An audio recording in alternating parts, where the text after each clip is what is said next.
Cassia had expected the reach to smell like pine and snowmelt, the clean bite of high stone and thin air. Instead, Markarth smelled like wet slate and cold iron, like a cellar where old coins had been stacked until they sweated. The city rose in terraces and ribs, every step cut from the mountain as if some ancient hand had decided cliffs were wasteful and shaped them into streets. Stone arches stacked upon stone arches. Water bled from gutters into channels carved with patient precision. It was a city that refused softness. She passed beneath the main gate with the hood of her cloak drawn low, not for warmth, though the wind knifed down the valley, but for the habit of a traveler who'd learned how quickly a look could turn into a question, and a question into a knife. Nords leaned on spears at the gate, their mail dark with damp. A merchant with hands like roots stared too long at the stitched sigils on her satchel, then looked away as if he burned his eyes. There was a sound she couldn't place at first. Not the creak of leather or the crunch of snow under boot, not the distant hammer of a smith. A note, low enough that it felt like pressure behind the teeth more than hearing in the ear. If she hadn't been trained to listen for the wrongness under ordinary sound, if she hadn't spent years in halls where magicka hummed along wards and the air itself could be tuned, she might have blamed it on the mountain wind. But it wasn't the wind. The wind changed. The note did not. She stopped just long enough to steady her breathing, letting her body register what her mind already knew. The vibration was steady, measured, indifferent. It didn't care that she had arrived. It didn't swell with her attention like a spell being watched. It was simply there, as if it had always been there, and the rest of the world had only recently remembered to feel it. Markarth's main street climbed in sharp steps. Snow gathered in the corners where people didn't walk. Water streamed in thin sheets down the stone, catching torchlight in trembling lines. The carved faces on the walls, old, stylized, almost insectile in their symmetry, watched her with the same blank patience the vibration carried. Dwemer work, the locals said, though most of them said it the way they said plague or curse. Dwarven, as if making it smaller with a nickname made it safer. Cassia had read every field report the Synod possessed on the dwarves. She'd studied brittle translations of Dwemeris, debated with old men who insisted the Dwemer had been atheists, and therefore deserved whatever obliteration the gods had given them. She'd listened to whispers in archive corridors about tonal architecture, about a people who treated reality like metal and belief like an impurity to be burned out.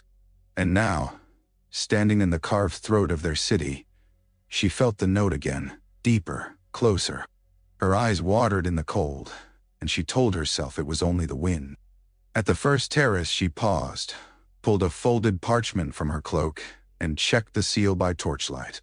The Synod's stamp, faintly shimmering, meant to be visible only to those who knew how to look, had been smeared by travel, but it held. Beneath it, the message in a familiar hand, a report of tremors beneath the understone keep, of dwarven mechanisms heard turning where nothing had turned in lifetimes, of a priestess of Debella complaining that her blessings had become thin, as if her words fell into a room without walls. A warning, too, from some nervous magistrate. Do not speak of it openly, for fear spreads faster than truth in Markarth. Cassia refolded the letter and slid it back into her cloak. She started upward again, counting the steps without meaning to. An old habit, a private ward against surprise. 1, 2, 3. The note under the world matched her count as if mocking it. At the next corner, she saw the keep. Under stone was not a building so much as the city's spine, a broad face of stone carved into the mountain itself, doors tall enough to swallow a wagon. Soldiers loitered near the entrance, their posture wrong, too tight, as if they expected the stone to open and spit something out. A pair of men in fine cloaks, silver blood colors, stood with them, speaking low, their faces pale in torchlight. Cassia felt the vibration gather beneath her soles like an animal shifting in sleep. She walked toward the doors anyway. The guards stopped Cassia at the threshold, not with words but with the subtle shift of weight that meant, "We own this space, and you are entering on sufferance." She produced the synod's writ, the parchment stiff with wax and authority, and watched their eyes move over the seal with the slow resentment of men who could read just well enough to hate what they understood. A younger guard, his beard still patchy, his cheeks raw from cold, disappeared into the keep. Cassia waited with her hands visible, feeling the vibration in the stone under her boots, feeling it echo faintly up her bones. When the guard returned, he did not speak. He simply stepped aside, and Cassia understood. Someone inside had already decided she would be allowed in, and the guards were relieved to have the decision taken from them. Understone's interior was warmer but damp, the air thick with smoke and the mineral tang of deep stone. Water seeped from cracks and gathered in dark pools along the edges of the corridor. Torches burned in iron brackets. Their flames were too steady. Cassia noticed it at once, the way each torch seemed to lean very slightly in the same direction, like grass under a constant wind. A man waited for her near the first bend in the corridor, tall and narrow-shouldered, his dark hair bound back with a strip of leather. He wore imperial mail beneath a surcoat trimmed in red, but the mail had been reforged and altered until it fit like a second skin. An officer's gear, not a soldier's hand-me-down. He held a staff in one hand, its wood wrapped with bands of brass that gleamed faintly in torchlight. His eyes flicked over Cassia with brisk assessment, catching on her satchel, her boots, the way she didn't look at the guards unless she had to. He looked tired in the particular way of men who'd been awake through more than one night of fear. "Cassia," he said, voice low enough not to carry. "You came faster than I expected." She knew him by reputation, though she'd never met him. Not the kind of reputation bards made songs for. The kind that lived in sealed reports and curt margin notes. Leontius had been attached to the Legion once, then to the court in Cyrodiil, and then quietly sent to inconvenient places where the Empire's pride needed stitching. "You asked," she replied, "and your message implied you were close to panic." A corner of his mouth twitched, not quite a smile. "I implied nothing. I described facts. The facts did the panicking." He gestured down the corridor. "Come, before the Silverbloods decide this is a good day to start hanging scholars." Cassia followed, her footsteps softened by damp stone. As they walked, the vibration deepened, like a drum heard through water. Leontius moved with the economy of a man used to corridors where ambushes were possible, his hand never straying far from the staff. "You've felt it," he said. "Yes. It started 3 nights ago. At first it was a tremor, small enough to blame on the old channels settling. Then the machines began." He said machines the way other men said sickness. "Gears turning, doors whining. A centurion in the lower vault, God's help me, straightened itself from a pile of rust and stood there like it was waiting for orders." No, Cassia's throat tightened. "And you didn't destroy it?" Leontius gave her a sideways look. "I tried. Fire did nothing but make it glow. Frost cracked the stone around it. Lightning." He shook his head once. "It listened. That is the only word I have. It listened, and then it walked away." They passed an alcove where a priestess stood with her hands clasped, lips moving in prayer. Her eyes were closed, her face pinched. Cassia recognized the blue and white sash of the Bellatai. The woman's fingers trembled as if holding onto a rope in a storm. Leontius did not slow, but he dropped his voice further. "She says the goddess is distant, that her words feel like they fall into a box lined with wool. I don't know if she's imagining it, but..." He tapped the staff against the stone, a soft click. "I've seen enough to be wary of what the world can become when something old wakes up." Cassia wanted to ask him what he'd seen, but the corridor opened into a chamber where 2 guards stood braced before a door of brass and stone. Dwemer design. The door was carved with interlocking circles and lines that seemed to shift if you stared too long. Cassia felt the vibration strongest here, a pressure like a hand against her sternum. The guards looked relieved when Leontius approached, as if his presence meant there was a plan. One of them swallowed and said, "It's louder." Leontius nodded once, then glanced at Cassia. "We're waiting for the others." "The others?" Cassia repeated. You didn't think I'd take you down there alone, did you? His eyes flicked toward the shadowed corners, then back. Markarth is full of knives. Some are made of steel, some are made of desperation, and some are made of old stone. Cassia listened. Beneath the torch crackle and the drip of water, the note under the world continued, steady as a heartbeat that didn't belong to any living thing. They met Hjalmar in a tavern carved into the stone like everything else in Markarth. A low-ceilinged room where smoke clung to the beams and the air tasted of stale ale and old arguments. The hearth was small but fierce, and men crowded close to it with the possessiveness of wolves around a carcass. Cassia felt eyes slide over her the moment she entered, assessing whether she was prey, threat, or a story worth telling later. Hjalmar sat alone at the far end, where the firelight didn't quite reach. He was big in the way mountains were big. Not fat, not swollen with muscle for display, but compacted by years of surviving cold and violence. A scar split one eyebrow, and his hands were thick with old calluses. An axe leaned against the bench beside him, its head nicked and stained. He held a cup in both hands as if it anchored him. Leontius approached without ceremony. Hjalmar.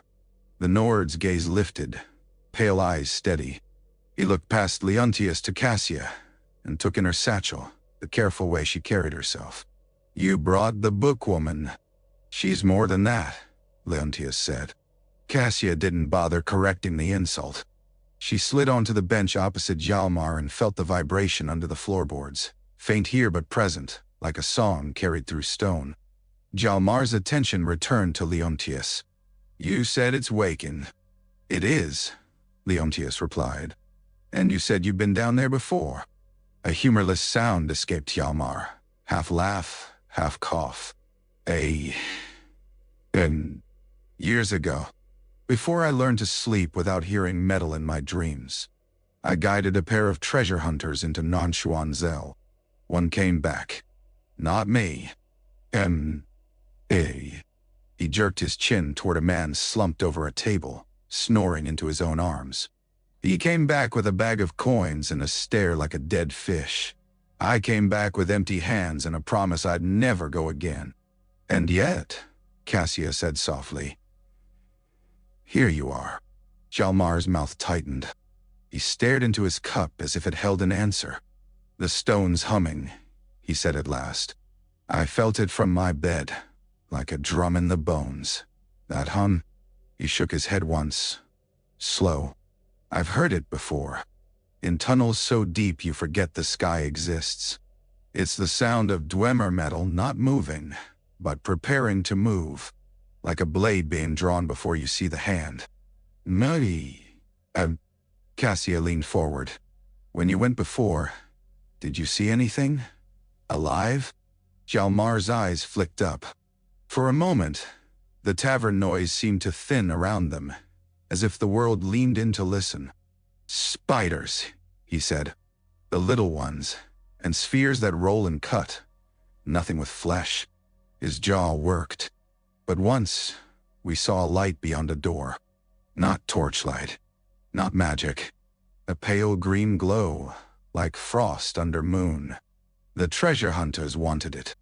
I said no. They called me coward. They went. The door shut behind them without a sound. Nah. Cassia felt her skin prickle. And the one who returned? He wouldn't speak of it, wouldn't sleep without a knife in his hand, wouldn't go into a room without watching the corners. Hjalmar's fingers tightened around his cup until the wood creaked. He left Markarth after a week. I heard he died on the road. Wolves, some said. I don't think wolves leave a man with every bone in his hands intact. Leontius exhaled. Slow. We need you anyway. Hjalmar's gaze hardened. Why? If it's waking, let it. The Dwemer are dead. Their machines rust. Let the priests sing. Let the silver blood shout. It's not our fight. Nakan. Cassia reached into her cloak and pulled out the synod's letter, laying it on the table between them. When something like this wakes, she said, keeping her voice calm, it becomes everyone's fight. You know Markarth is built on Dwemer bones. If those bones shift, the city shifts. If the city falls, people die. Not soldiers, not nobles, children, miners, the women who sell bread at the gate. Hjalmar stared at the seal, then at her. And if we go down and wake it more? Cassia's stomach tightened, but she held his gaze. Then, at least we will know what we are dying to. For a lone moment, Hjalmar didn't move. The tavern's noise continued around them. Laughter too loud, a mug shattering, someone singing a half-remembered war song. Beneath it all, the vibration persisted, patient as time. At last, Hjalmar pushed his cup aside and stood. He slung the axe across his back with the familiarity of a man putting on a cloak. "Fine," he said. "But if the stone starts singing louder, we run. And if you hear anything that sounds like a bell made of bones," he looked at Cassia, "you shut your eyes and pray to whatever listens." Cassia wasn't sure anything would. Found Saren in a shrine alcove tucked off one of Understone's side corridors, a place where the stone had been carved into gentle curves instead of hard angles, as if someone had tried to persuade the mountain to be kind. A small statue of Dibella stood at the back, her features softened by centuries of smoke. Candles burned at her feet, their flames unnaturally steady, leaning just slightly in the same direction as every torch Cassia had seen. Saren stood before the statue with her back half-turned, a figure of shadow and emberlight. Her skin held the muted tone of ash under snow, and her eyes, when she glanced up, caught the candlelight like fresh blood. She wore robes of dark cloth, threaded with copper, and around her neck hung a chain bearing a tiny gear-shaped charm. Not a holy symbol. Something else. A private joke, perhaps, or a private obsession. In her hands she held a narrow brass instrument with holes along its length, like a flute made by someone who'd never cared for breath. Beside it lay a strip of Dwemer metal on the shrine's stone ledge, etched with tiny spirals. She tapped the brass instrument lightly against the metal, and the vibration in the air sharpened, as if responding. Cassia approached slowly. Saren's attention flicked to her satchel, then to Leontius, then to Hjalmar's axe. Her expression didn't change, but Cassia saw calculation there. The quiet habit of someone used to rooms where words could be weapons. "You brought a soldier," Saren said to Leontius, voice smooth. "And a blade." "And a mind," Leontius replied, gesturing toward Cassia. "Saren, this is Cassia." Saren's gaze settled on Cassia. "From the Synod," she said, not a question. Cassia nodded. "And you are the one who sent the first report." "I did." Saren set the brass instrument down with care, as if it might bite. "Though I doubt the magistrate appreciated my choice of language. It's difficult to be polite when the ground begins to sing."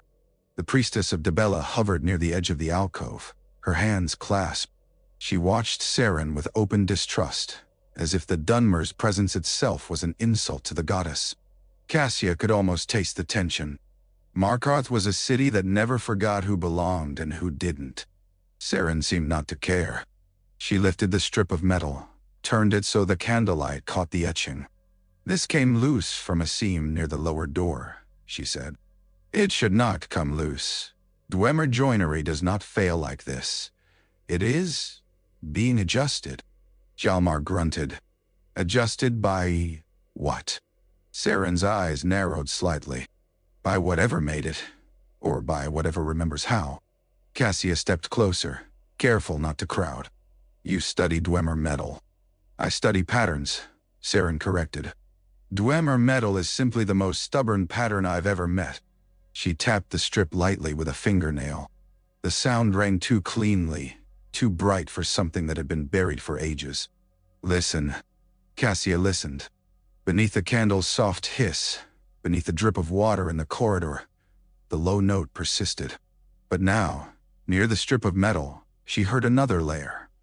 A faint harmonic, like a second voice singing along. Saren watched her face. "You hear it." "Yes," Cassia admitted. "It's structured." "It's an instruction," Saren said softly. "Not to us. To the stone, to the gears, to the air." She glanced at the priestess, who flinched as if hearing blasphemy. "Tonal architecture," Saren murmured, almost reverent. "They built with sound. They shaped with resonance. They told matter how to behave." Leontius's grip tightened on his staff. "Can you stop it?" Saren laughed once, sharp. "Stop it? No, I can't stop a mountain from remembering it was once molten." She lifted the brass instrument again. "But I can follow it. I can listen where others hear only hum." Cassia's mind raced. If Saren was right, if the vibration was a set of instructions, then it wasn't a random tremor. It was deliberate, which meant something was sending it. Leontius's voice dropped. "We go down now, before the Silverbloods decide to seal the door and pretend nothing's happening." Saren slipped the strip of metal into a pouch at her belt and tucked the brass instrument into her sleeve with practiced ease. "Good," she said. "I would prefer to meet the truth in the dark rather than hear lies in the light." Hjalmar shifted his weight, restless. "We're going into Schwanzel." Saren's eyes gleamed. "Yes," she said simply, as if they were discussing a walk to the market. Cassia looked at the statue of Debella, at the candles that leaned in unison, at the priestess who watched them like a woman watching a door begin to open on a storm. Cassia did not ask for a blessing. She wasn't sure blessings could reach where they were going. She followed Leontius back into the corridor, and the vibration under the stone seemed to welcome them like a throat clearing before speech. The Dwemer door waited like a sealed eyelid, its surface patterned with interlocking circles that suggested both gears and constellations, as if the makers had never seen a difference between machine and sky. Brass bands framed the stone, and the brass was cleaner than it should have been, less tarnished, less tired. Cassia noticed it immediately. The metal looked recently handled. 2 guards stood on either side, but they held their spears like men guarding a wild animal they were no longer confident they could contain. One wiped sweat from his brow despite the chill. His hand shook. Leontius stepped forward, staff in one hand, the other raised as if he might press it against the door. He hesitated. Saren moved beside him and set her fingers lightly against the brass. Her eyes closed. Cassia saw her throat move as she swallowed, and for a moment Saren looked less like a scholar and more like someone listening for footsteps outside a bedroom door. "It's already open," Saren whispered. Hjalmar swore under his breath. "It's shut." Saren's fingers traced the seam where brass met stone. "No," she said, still soft. "It's waiting. The lock is not locked. The lock is—" She searched for the word. "Unnecessary." Cassia felt it then, the faint warmth radiating from the seam as if the stone inside had been breathing. The vibration thickened. Her teeth ached. Leontius looked back at Cassia. "Are you ready?" Ready was a word for men who believed in plans. Cassia nodded anyway. She adjusted the strap of her satchel, checking the weight of her notes, her ink, the small vials of powdered salts she used for quick wards. None of it felt sufficient. Leontius placed his palm on the door.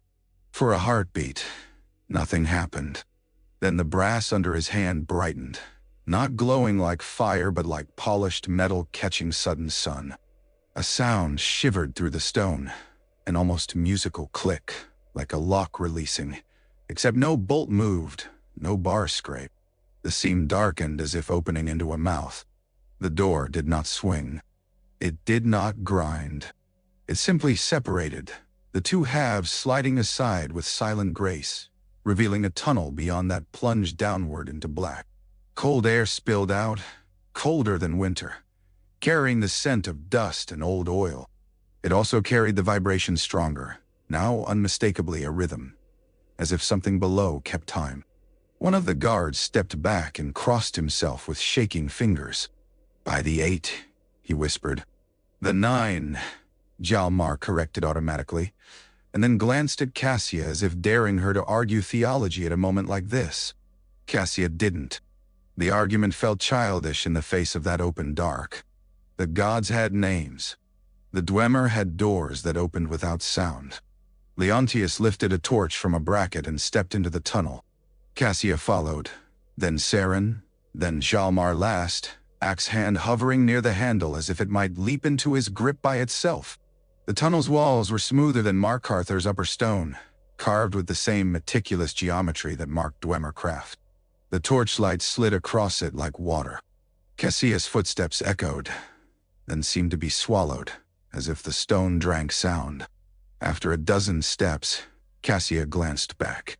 The guards were still visible at the entrance, their faces pale ovals in the light. They did not follow. The door remained open behind them, an eye that watched their retreat. Saren walked with her head tilted slightly, as if listening to a conversation no one else could hear. She occasionally touched the wall with her fingertips, and each time Cassia saw a faint ripple of light skitter along the etched lines, like a fish darting under ice. Hjalmar's breathing was loud in the enclosed space. He tried to control it, but fear had its own rhythm, and it didn't care for pride.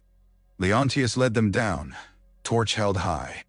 The light revealed occasional alcoves where Dwemer sconces had once been, now empty, though Cassia caught glimpses of marks where metal had recently scraped stone, as if something had been removed or repositioned. The vibration grew. It pressed against Cassia's skin, making the air feel thick. The torch flame began to lean more noticeably, not toward any draft Cassia could feel, but toward the deeper dark, as if drawn. Leontius slowed. "Do you smell that?" Cassia inhaled. Beneath dust and oil there was something else. A faint metallic sweetness, like blood on a coin. And, underlying it, a scent like rain on hot stone. Impossible down here where the air was cold. Saren murmured, almost to herself. Hjalmar's voice came rough. "There shouldn't be heat." Saren's eyes flashed in the torchlight. "There shouldn't be movement," she said. And yet, they reached the end of the tunnel, where it opened into a chamber. The ceiling rose higher than Cassia expected, supported by brass pillars carved with spirals. The floor was a lattice of stone plates set with thin brass seams. In the center, a circular hatch lay flush with the ground, its surface marked with the same interlocking circles as the door above. Leontius stepped onto the lattice, and Cassia felt the vibration shift under her feet, aligning with her bones. For a moment she had the absurd sensation that the floor was listening to her weight. A soft sound came from somewhere in the dark chamber, a click, followed by another. Then a faint whirring, like a small insect waking. Hjalmar's hand went to his axe. Cassia held her breath, and the Dwemer city, long dead in every story she'd been told, began to move. The torch flame did not flicker so much as it bowed. It leaned toward the center hatch like a reed toward water. Cassia lifted her own hand into the air and felt no breeze, no draft, nothing that should have coaxed fire into obedience. Yet the flame obeyed something. It stretched and thinned, turning pale at the tip. Its light, too, seemed to warp, jizz of shadow bending as if the room were a lens. Leontius swore softly. He planted the butt of his staff on the floor and whispered a word under his breath. The kind of simple, stabilizing charm meant to keep Magica from slipping into panic when the world behaved badly. Cassia recognized the cadence. It was a spell she'd cast 100 times. In this chamber it sounded wrong, like a familiar song played on an instrument with missing strings. The ward took. She felt the air thicken briefly with protective intention. Then it frayed, unraveling into nothing. Leontius stared at his staff as if it had betrayed him. Saren's voice was calm, almost pleased. "It's not resisting," she murmured. "It's ignoring." Hjalmar shifted, boots scraping faintly. The scrape sounded too loud, then abruptly too quiet, as if the room had decided it didn't care for that particular noise. Cassia's pulse hammered. She had the uneasy sense that the chamber was selecting what to allow. A click came again, closer. Then another. Then the soft, persistent whir of gears. From the edge of the chamber, a shape emerged into torchlight. A small mechanical spider, its body a brass sphere the size of Cassia's fist, 6 thin legs moving with delicate precision. Its joints gleamed, clean and oiled. It paused at the edge of the light and turned, its head, or what served as one, tilting. Cassia froze. She had seen dwarven spiders in sketches and field notes, described by adventurers with more courage than sense. This one looked newly made. Not restored. New. Its brass had not dulled. Its movements were smooth, unhesitant. Leontius lifted his staff, the instinct of a man trained to treat unknown movement as threat. The spider did not react. It simply watched, a silent creature of metal with no eyes Cassia could see, and yet she felt the pressure of its attention. Saren stepped forward slowly, palms open. "Hello?" she said, as if addressing a shy animal. The spider's legs shifted. It clicked once, a sound that matched the vibration under the floor. Cassia's skin prickled. The click felt less like a noise and more like a pulse. Hjalmar's voice came low, harsh. "Don't." Saren didn't stop.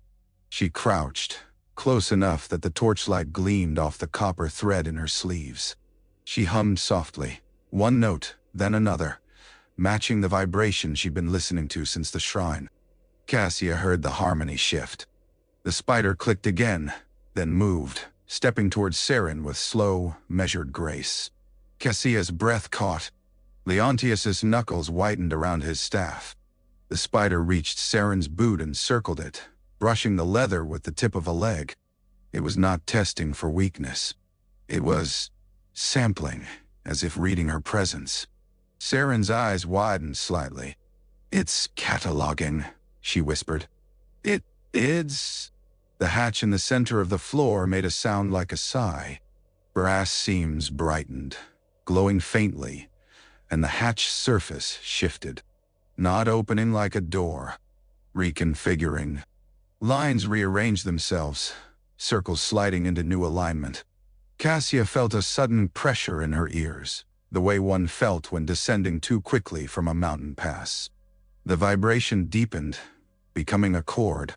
Leontius stepped back, then caught himself, as if moving away might offend. He looked at Cassia, and she saw fear there, naked and furious. It's not magic," Cassia supplied, voice thin. Leontius swallowed. "It's something else." Saren stood, still humming softly.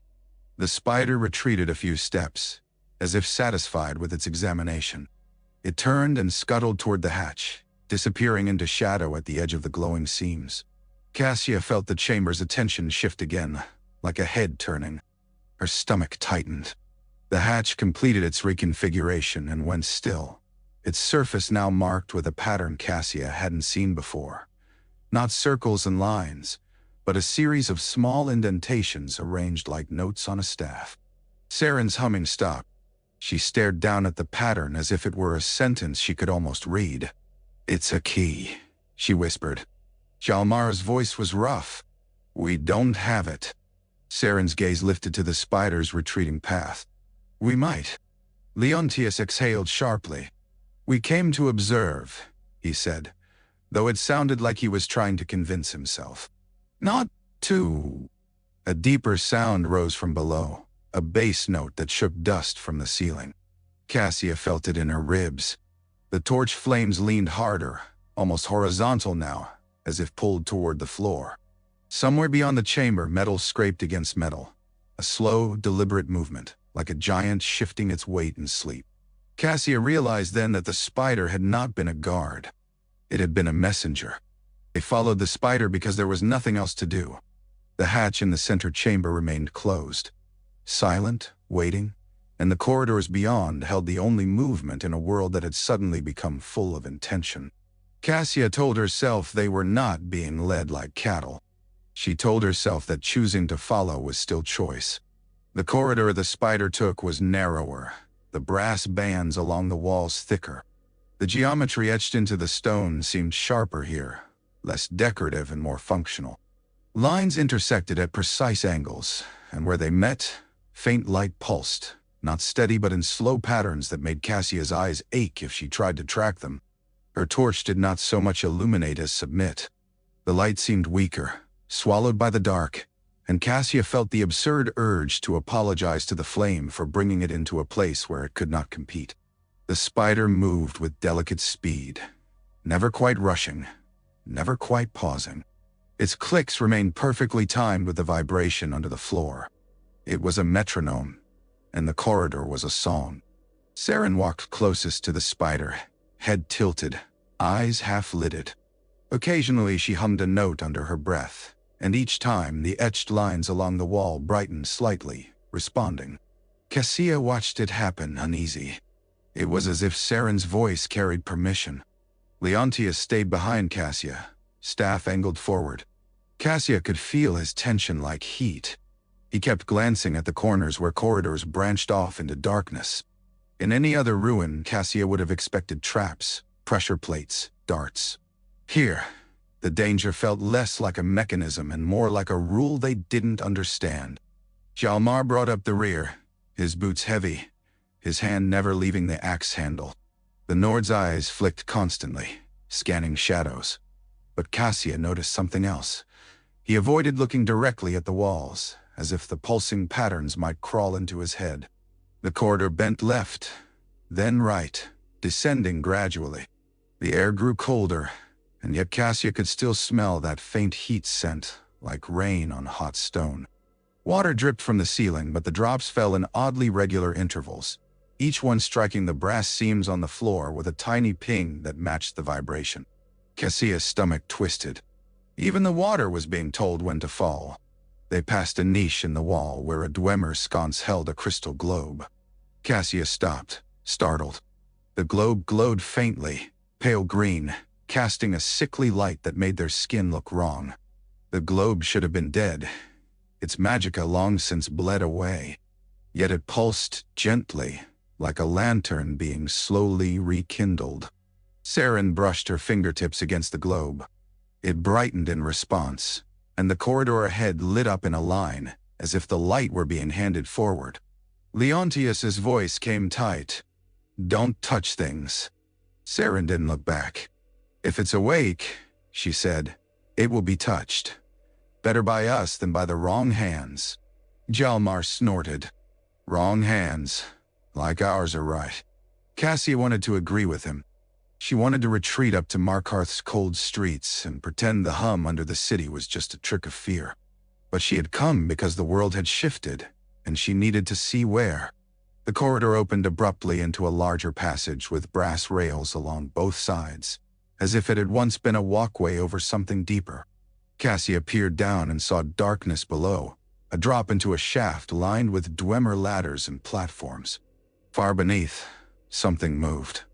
A slow flicker of green light, like phosphorescence stirred by a current. The spider paused at the edge of the walkway, then turned its body toward Cassia, as if acknowledging her presence for the first time. It clicked twice in quick succession. Saren's eyes widened. "It's telling us to wait," she whispered. Cassia's mouth went dry. "For what?" The answer came as a low, grinding sound that rose from the depths of the shaft. Brass against stone, stone against stone, a mechanism engaging. Leontius stepped closer to the rail, staff raised. "Whatever it is," he said, "if it comes up, we don't." Saren interrupted, voice sharp. "We don't attack. Not unless it attacks first." Hjalmar's grip on his axe tightened. "And if it doesn't attack? If it just walks past us?" Saren's gaze stayed fixed on the shaft. "Then we learn what it believes we are." The grinding grew louder. A platform rose from the dark, lifted by invisible gears. It carried no load. Cassia could see at first, just empty brass, wet with condensation. Then the green light beneath flared, and Cassia saw the outline of something standing on the platform's far edge, motionless as a statue. Not a spider. Something taller. Something with shoulders. Cassia's torch flame bowed low, almost snuffing, and the corridor's pulsing lights brightened as if in greeting. The platform rose into the level of the walkway, and the shape on it stepped forward. It was a sphere, not a man, at least not at first.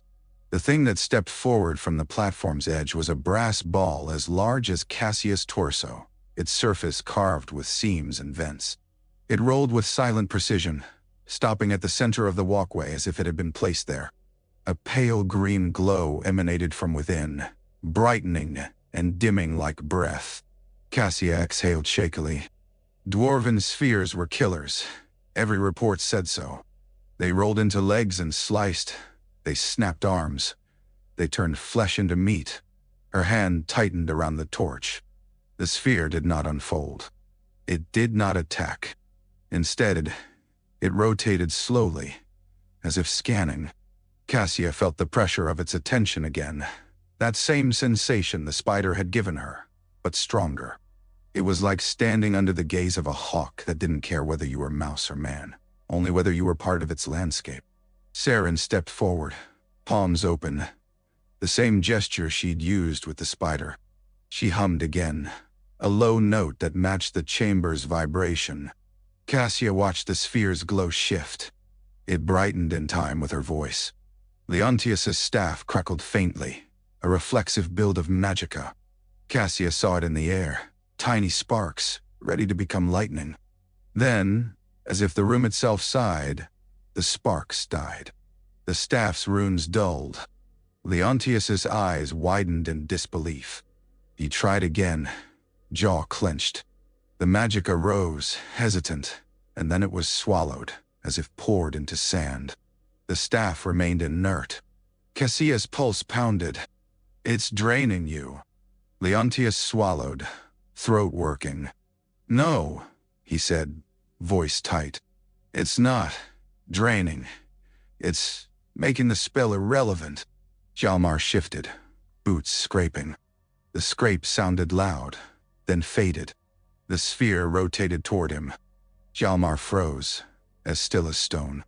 Saren stopped humming and spoke softly, as if addressing a child. "We are not here to break you," she said. "We are here because you woke, and the world heard." The sphere clicked, an internal sound, like gears engaging. A seam along its surface brightened, tracing a line like a mouth. A sound emerged. Not a word.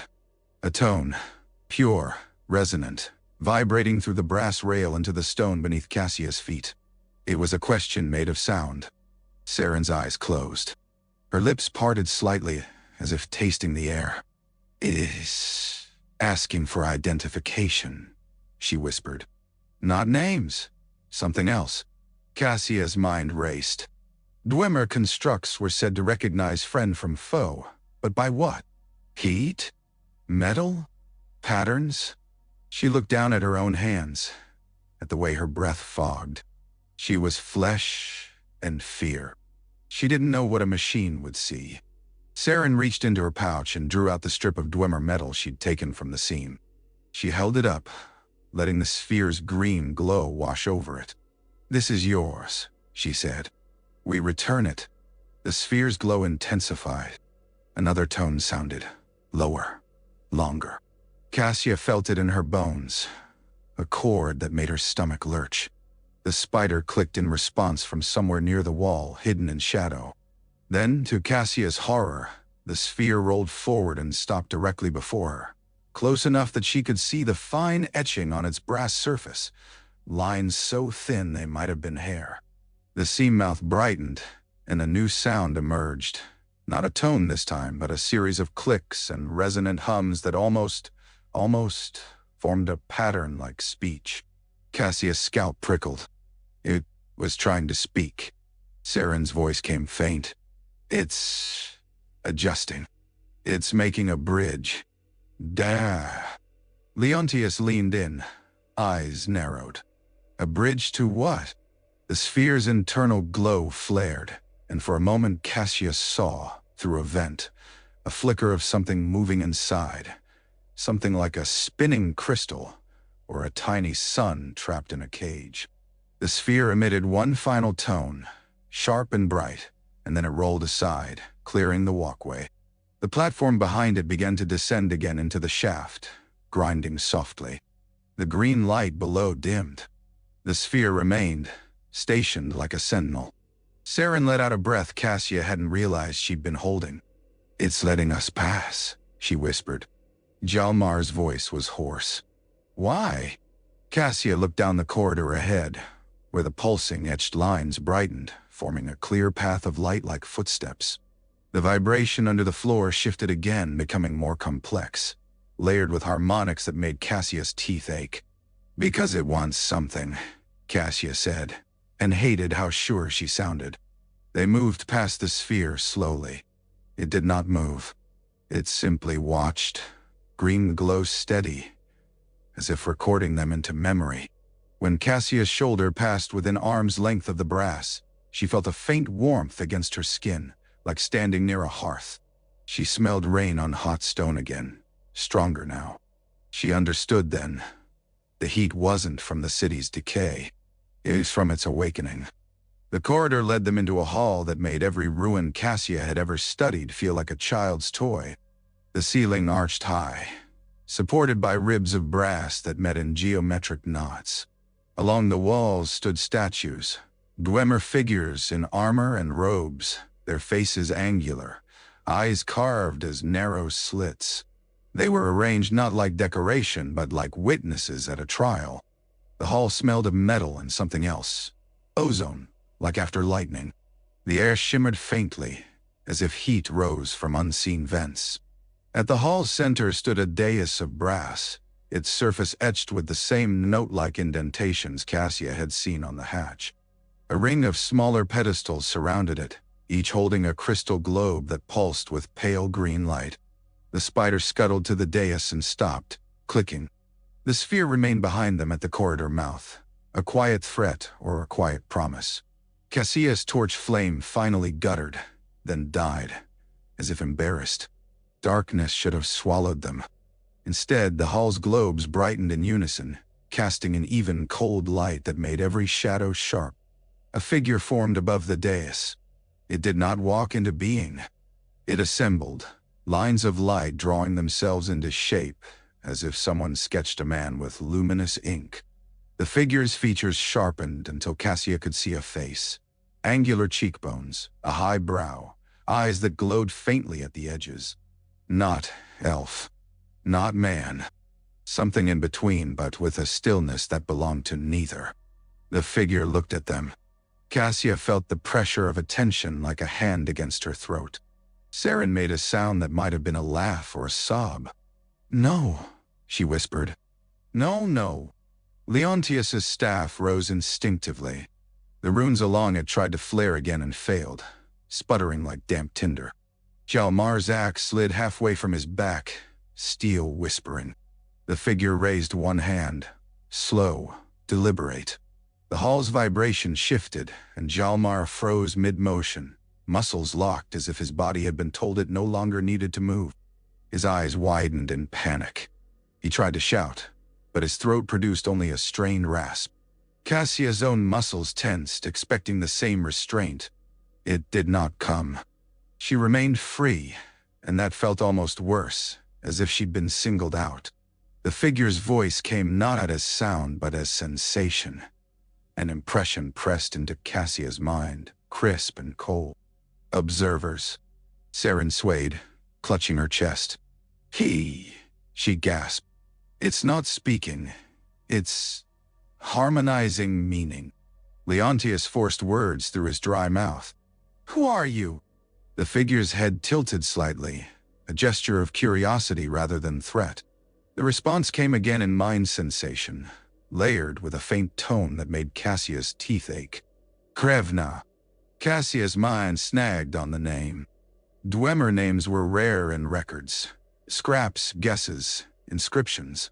Hearing one, even as a mind impression, felt like hearing a dead language suddenly spoken. Saren whispered, eyes wide. "Krevna," she repeated, tasting the sound.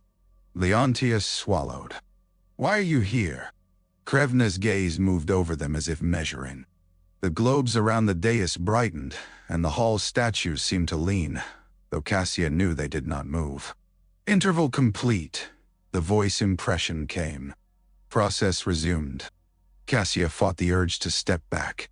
The Dwemer vanished, she said, and regretted speaking the moment the words left her mouth. "At Red Mountain, you..." A sharp tone cut through her mind, not painful but absolute.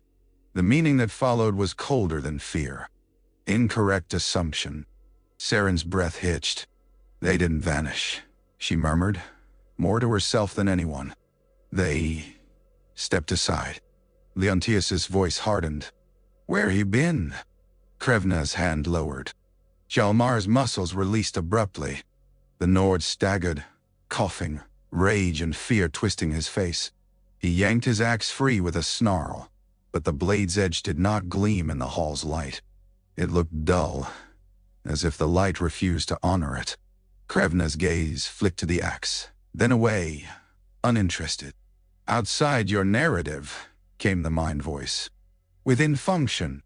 Cassia's skin prickled. "What do you want?" she asked, forcing the question through fear. For a moment, the hall's vibration quieted, as if listening. Then the meaning pressed into her mind with startling clarity. "Calibration." Saren stepped forward a half-step, hands trembling. "Calibration of what?" Krevna's eyes, light within light, fixed on her. The answer came, and Cassia felt it settle in her bones like a weight. "Reality." Leontius let out a short, disbelieving laugh. "That's not..." He stopped.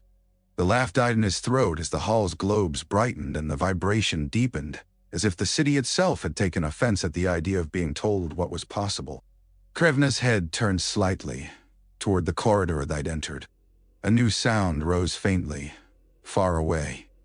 More gears engaging, more mechanisms waking. The city was not just speaking. It was moving. Krevna returned his gaze to Cassia. The mind voice came softer, no less cold. "Witnesses required." Cassia felt her mouth go dry. "Why us?" A pause. In the silence, Cassia heard her own heartbeat, frantic and human. Then the meaning arrived, so simple it made her want to scream. "Unbound," Saren whispered, eyes shining with a mix of terror and awe. "Unbound by covenant," she said. "Unbound by gods." Leontius's face went pale. "You can't mean..." Krevna's hand lifted again. Not in threat. In demonstration. The air in the hall thickened. Cassia felt it, like water rising to her chin. The globe's green light shifted, taking on a sharper hue. The statue's shadows elongated.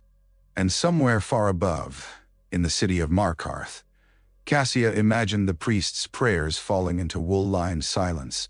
Krevna's voice pressed into Cassia's mind one final time in this exchange, a statement like a blade laid on a table. "Divine interference. Null." Cassia wanted to argue.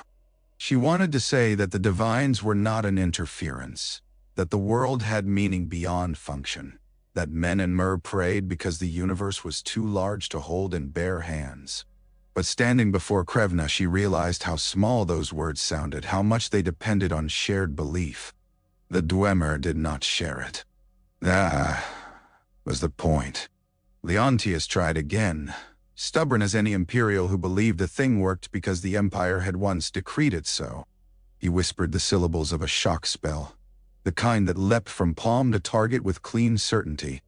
Magicka gathered in his fingers, a prickling static that Cassia could feel even from where she stood. For an instant, blue light sparked, and then it vanished, as if swallowed by the air. Leontius's hand remained extended, empty. His face twisted, fury rising. He tried frost. The breath of ice formed, a pale mist, then dissolved before it could bite. He tried flame, a heat shimmer, then nothing.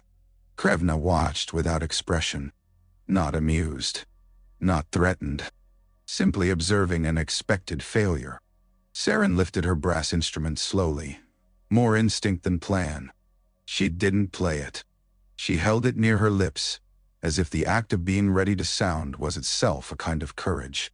Her eyes were fixed on the pattern of indentations on the dais, as if she could translate it by staring hard enough. Hjalmar took a step forward, axe raised, and the air thickened around him. His movement slowed as if he waded through tar. His face contorted with effort. He snarled, muscles trembling. The blade's edge dragged through the air and left nothing but a faint ripple, like a stick stirred through water. Cassia's throat tightened. "Stop," she said, though she didn't know who she was addressing. Hjalmar or Krevna or the city itself. Krevna's hand lowered. The thickened air released Hjalmar abruptly. The Nord staggered, coughing, rage and fear twisting his face. He yanked his axe free with a snarl, but the blade's edge did not gleam in the hall's light. It looked dull, as if the light refused to honor it. Krevna watched, unblinking. Cassia's heart hammered. "Krevna!" she shouted, not sure if words mattered. "Stop this!" Krevna's head turned slightly toward her. The mind voice pressed into her skull, calm as snowfall. "Observation requires interaction." Cassia's stomach clenched. "Shall die." A pause. Then a response that made Cassia's blood run cold. "Possible." Hjalmar's voice came rough. "It can grab you," he rasped. "Like you're a fly." Saren's voice came small. "Not grab. Tun data d." Cassia forced herself to focus on Krevna. "You said divine interference is null," she said. "How?" A pause. Then meaning precise. Local parameters adjusted. Cassia's mind latched onto the phrase. "You've created a ward." Krevna's gaze sharpened slightly.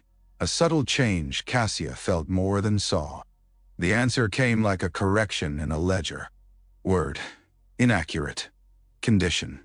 Modified. Leontius's jaw clenched. "You're suppressing conjuration," he said. "We can't call Daedra here." Krevna's head tilted. The meaning came with a faint tone that suggested contempt. "Calls require access. Access denied." Cassia thought of the priestess upstairs, hands clasped, lips moving. "And the divines?" Another pause. Then the same cold clarity. "Their influence requires participation." Saren inhaled sharply. "Belief," she whispered. "It requires belief." Cassia felt a chill that had nothing to do with the air. "You're turning off." Krevna's mind voice cut in, not harsh, but absolute. "Not off. Optional." Leontius's face tightened. "You can't make faith optional." Krevna's gaze held him, steady. The meaning that followed was so simple it felt like an insult. "Observe." The hall's green light shifted. Cassia felt the pressure in her skull, as if the world leaned closer. The statues along the walls seemed to blur at the edges. For a moment, the air smelled not of stone and oil, but of incense. Sweet, familiar. Cassia's mind flashed with the image of a chapel in Cyrodiil, sunlight through stained glass, a priest's voice steady. She felt the warmth of a blessing. Then it thinned. The warmth faded, not ripped away but receding like a tide, leaving behind bare stone. Cassia's breath caught. She realized Krevna was not showing her the absence of divinity. He was showing her how easily the sensation of divinity could be altered, like a note adjusted a fraction until it no longer resonated. Saren trembled. "That's blasphemy," she whispered, and Cassia couldn't tell whether she meant it as condemnation or wonder. Hjalmar spat onto the brass floor. The spittle didn't splatter. It hit and vanished into a seam as if absorbed. "I don't like it," he growled. "I don't like any of this." Leontius straightened, forcing his fear into anger. "If you can deny Daedra access," he said, "you can deny anything. You can deny us." Krevna's mind voice cut through, and Cassia felt it like a hand pressing her spine straight. "You are not denied." Cassia felt her mouth go dry. "Why?" Krevna's hand lifted slightly, and Cassia felt the hall's vibration change, aligning with her breath. The meaning came like a whispered theorem. "You are variables." Leontius scoffed. "We're people." Krevna's response was instant, as if the word meant nothing. "People. Variable category. Function. Observation. Input required." Saren's eyes darted to Cassia. "He wants us to "Answer," she whispered. Cassia forced herself to speak. "We didn't come to be used." Krevna's gaze held her. The meaning that followed was almost gentle, in the way a blade might be gentle in a skilled hand. Usage. Inevitable. Cassia's stomach turned. Then what choice do we have? For the first time, Krevna's luminous lines flickered, a subtle shift that made Cassia think of a man pausing to consider a question he hadn't expected. The answer came, and it was worse than any threat. Consent. Recorded. They were not escorted. That was the word Cassia's mind tried to supply, and it failed, because escort implied companionship or control. This was neither. The hall itself opened ahead of them, seams brightening, doors sliding apart with silent courtesy. Krevna's luminous form drifted from the dais, not walking but gliding, as if the floor had no relevance. The spider scuttled ahead, clicking softly. The sphere rolled behind them like a closing thought. Cassia walked because her feet still worked, and because stopping felt like the one thing the city might interpret as defiance worth correcting. The next hall was lined with glass panels set into brass frames. Cassia's torch was dead, but the pale green glow from the walls and globes was enough to see. Behind the glass she saw shapes, rows of mechanical limbs, stacked like stored tools. A centurion's torso, its faceplate smooth and expressionless. Bundles of spider legs, neatly arranged. Crates of brass plates etched with the same note-like indentations. Everything looked organized, prepared. Saren moved close to the glass, breath fogging it faintly before fading as if the air refused to let moisture linger. She lifted her hand and traced a spiral etched into the frame. The spiral brightened under her touch, responding. She flinched, then smiled. Small, involuntary. "It knows I'm here," she whispered, and Cassia heard the hunger under the words. Leontius's voice came low. "Saren, don't." Saren didn't look back. "This is history," she murmured. "It's waking. It's not." She swallowed. "It's not just rust and traps. It's mine." Hjalmar's gaze swept the glass panels. He looked less at the stored machines and more at the reflections in the glass, as if expecting to see something standing behind them that wasn't. His shoulders stayed tense, ready to fight a thing he didn't understand how to hit. Cassia watched Krevna drift ahead. "Where are you taking us?" she asked, forcing her voice steady. The answer came not as direct meaning, but as a sensation of direction. Down, deeper, toward a pulse that made the floor vibrate. Cassia translated aloud anyway, for her own sanity. "To the source." Krevna did not confirm. Confirmation was for people who negotiated. The city did not negotiate with gravity. It simply pulled. They descended a spiral ramp carved into the stone, brass rails smooth beneath Cassia's fingers when she reached for balance. The ramp walls were etched with patterns that shifted subtly as they passed, lines rearranging themselves like a puzzle solving itself. Cassia realized with a start that the patterns weren't decorative. They were updating. Leontius halted for a moment, staring at a section of wall where the etched lines moved, forming a new curve. "It's rewriting itself," he whispered. Saren's eyes gleamed. "Re-synchronizing," she said, voice reverent. "It's aligning with a template." Cassia swallowed. She'd read theories, wild ones, about Dwemer cities existing in multiple states, about time and matter being less fixed to those who understood tone. She'd dismissed them as the fantasies of scholars drunk on their own cleverness. Now the wall was moving. At the bottom of the ramp, they entered a chamber that stole Cassia's breath. It was vast, ceiling lost in shadow. The floor was a lattice of brass and stone, and beneath the lattice Cassia saw movement. Gears larger than wagons turning slowly, meshing with perfect quiet. Thick pipes ran along the walls, and within them a faint green light pulsed like blood in veins. In the chamber's center stood a structure that looked like a heart built by an engineer who'd never seen flesh. A cluster of interlocking rings surrounded a core of crystal and brass. The rings turned at different speeds, and each rotation sent a wave of vibration through the floor. Cassia felt it in her bones, a deep pulse that made her stomach churn. The air smelled of rain on hot stone here, and for the first time since entering, Cassia felt warmth. Not comforting, but alive, like a forge breathing. Krevna drifted to the edge of the structure and raised a hand. The ring slowed, then shifted, aligning briefly so that the core was visible. A crystal that spun slowly, its surface etched with microscopic lines that caught the green light and scattered it in flickers. Cassia stared. "What is that?" The mind voice came, and Cassia felt the meaning settle with cold weight. "Anchor." Leontius's face went pale. "An anchor to what?" Krevna's gaze moved to him, and Cassia felt the faintest pressure, like a finger pressed to the bridge of her nose. "To function." Saren stepped closer, eyes wide, tears glistening at the corners. "It's a tonal engine," she whispered. "A regulator." Jalmar's voice was rough. "It's a weapon." Saren shook her head once. "Everything is a weapon if you don't understand it." Cassia stared at the turning rings. The pulse under the floor seemed to match something in her body. She felt suddenly, absurdly, like the chamber was listening to her heartbeat and measuring it. Leontius muttered, almost a prayer. "This can't be here. Not awake." Krevna's voice pressed into Cassia's mind, precise as a decree. "It is here. It is awake. You have arrived."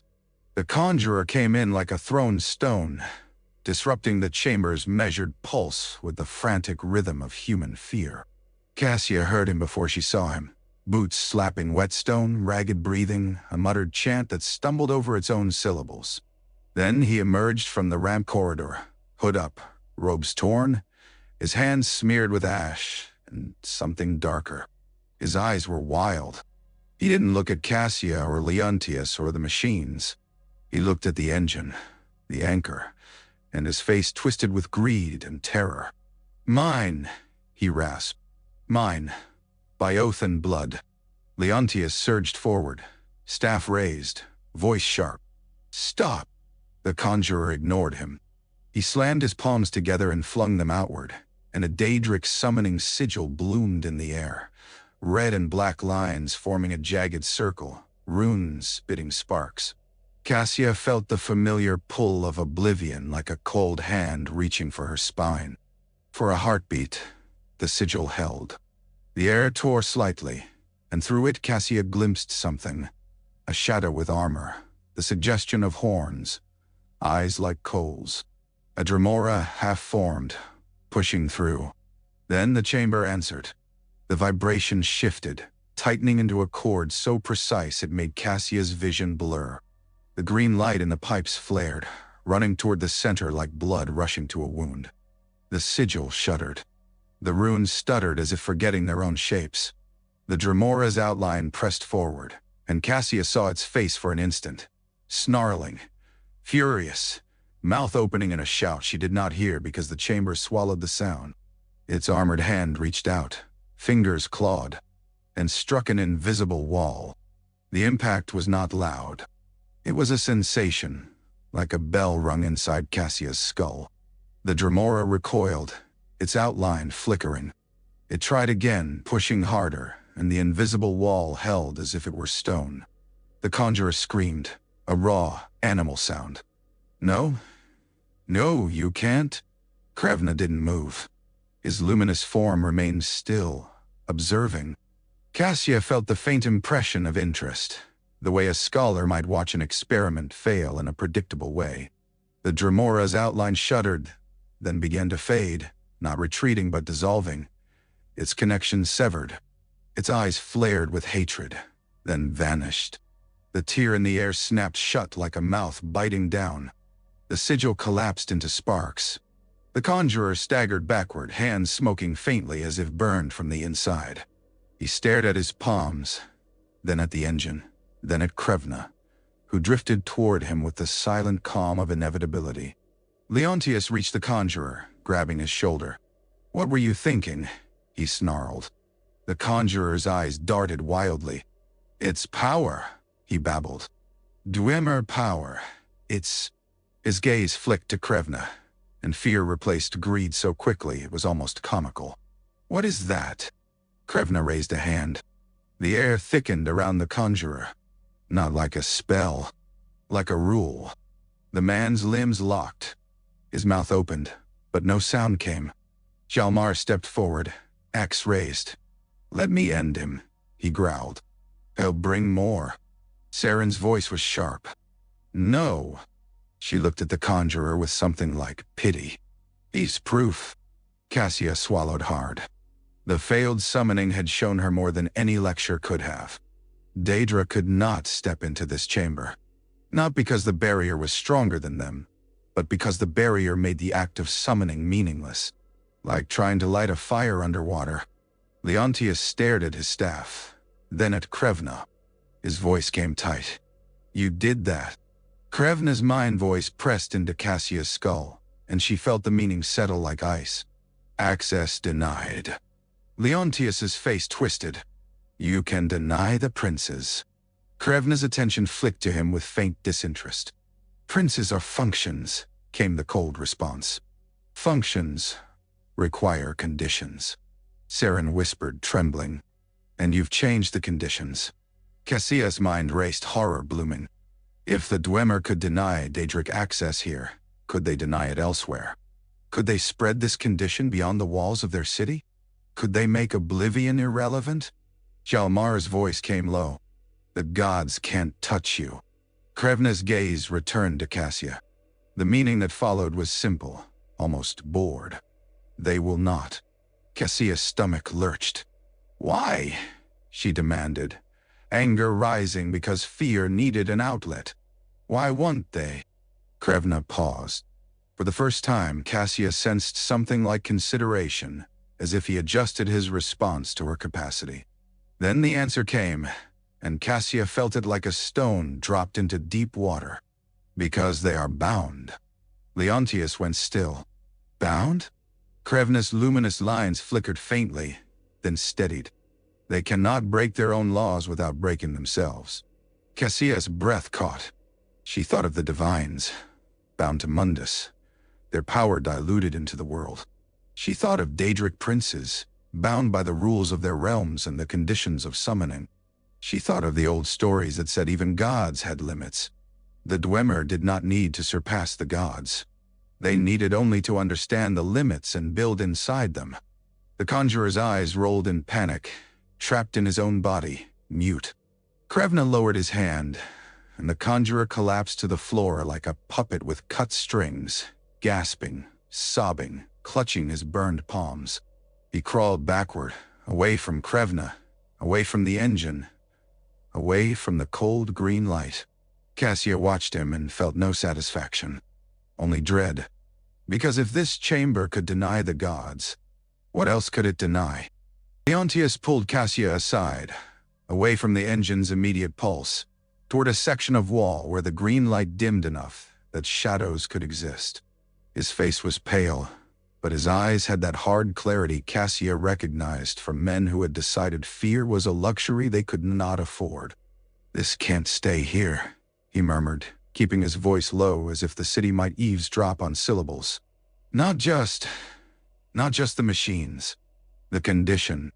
If word gets out that Daedric summoning fails in Markarth, every cultist from here to Riften will come.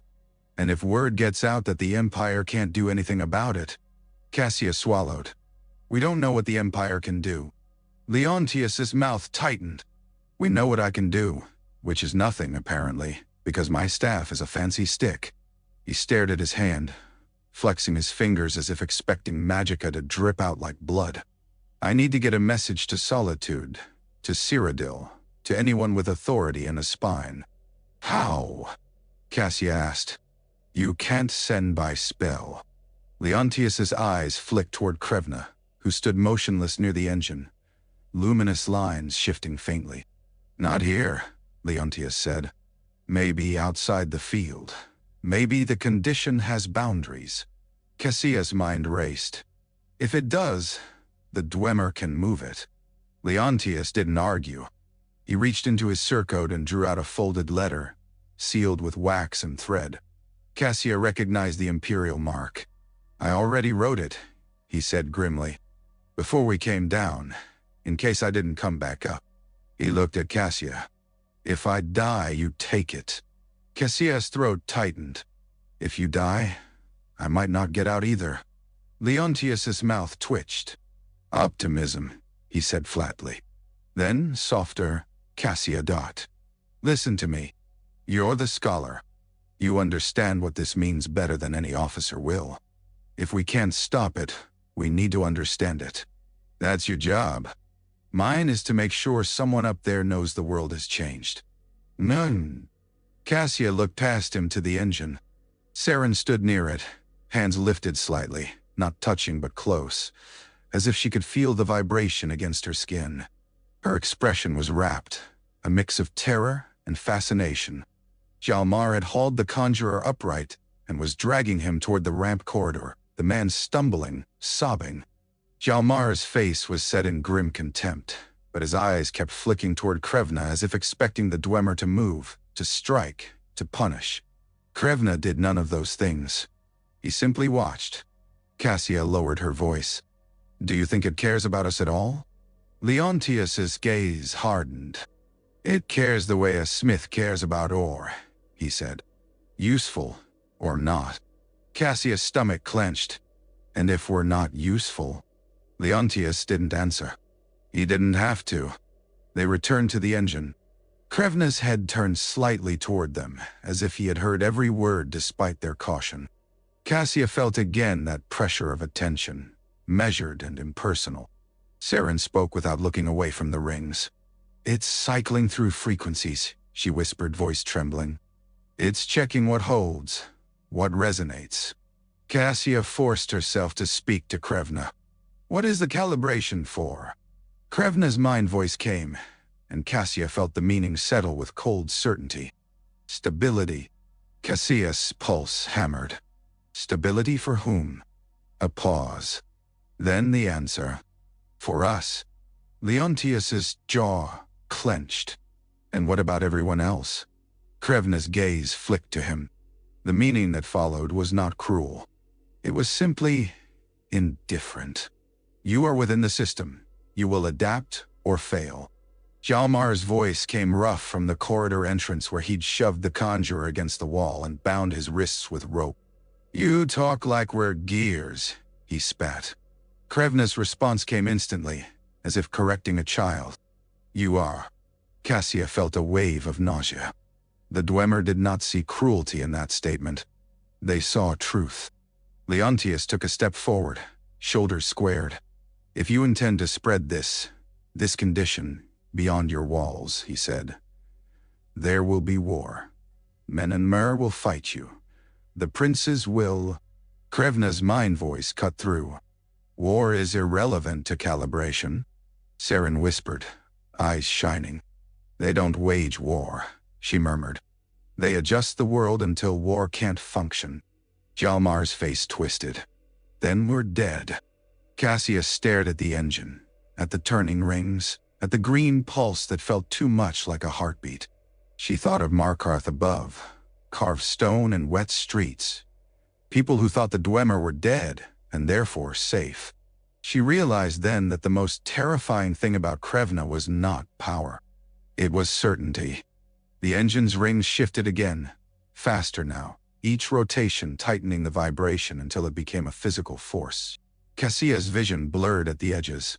The green light in the pipes surged, bright as river water under moon, and the chamber's warmth intensified. Sweat prickled at Cassia's temples despite the cold air. A deep hum rose, so low it was felt more than heard, and the brass lattice floor thrummed underfoot. Cassia stumbled, catching herself on a nearby pillar. The pillar vibrated under her palm, and the sensation crawled up her arm into her shoulder, into her teeth. She bit down hard, jaw aching. Leontius planted his staff against the pillar beside her, knuckles white. What is it doing? He shouted, though the chamber swallowed the edges of his voice, leaving it strangely flat. Saren stood near the engine's core, hair lifting slightly as if charged by invisible static. Tears glistened on her cheeks, but her expression was not fear. It was rapture. It's synchronizing, she cried, voice trembling with excitement. "It's aligning the rings. Listen." Cassia couldn't hear over the hum, but she felt the rhythm change. A pattern within pattern, like a song being corrected. Hjalmar staggered, axe clutched in one hand, the other braced on his knee. "My bones," he rasped. "It's shaking my bones." Krevna remained perfectly still, luminous lines steady, as if the engine's rising intensity was no more than a candle being turned up in a room he owned. Cassia forced herself to focus through the nausea. She watched the rings. Their movement wasn't random. Each ring turned at a different speed, and occasionally two would align, creating a brief moment where the core was fully exposed, a spinning crystal that flashed patterns of light like a coded message. Saren reached toward it, fingers trembling. Cassia grabbed her wrist instinctively. "Don't!" she hissed. Saren jerked, startled, then looked at Cassia with wild eyes. "You don't understand," she gasped. This is the language. This is how they speak. The engine is speaking." Cassia's grip tightened. "And you want to answer?" Saren's lips parted. For a moment, Cassia saw the depth of her obsession, the years of study and frustration, the way the Dwemer had been a locked door in her mind. Now the door was open, and Saren was leaning forward, ready to step through regardless of what lay beyond. Krevna's gaze flicked to them. The hum shifted subtly, and Cassia felt her grip on Saren's wrist loosen, not by her choice.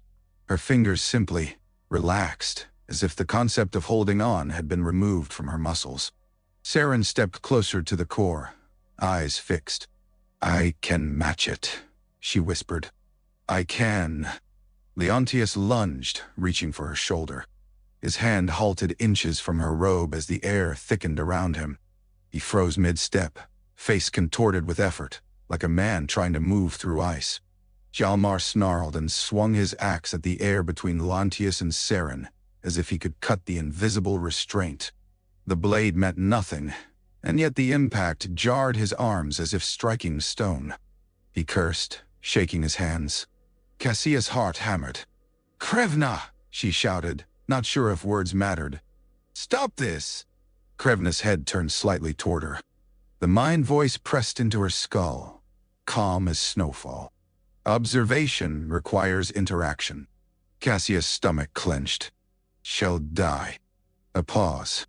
Then a response that made Cassia's blood run cold. "Possible."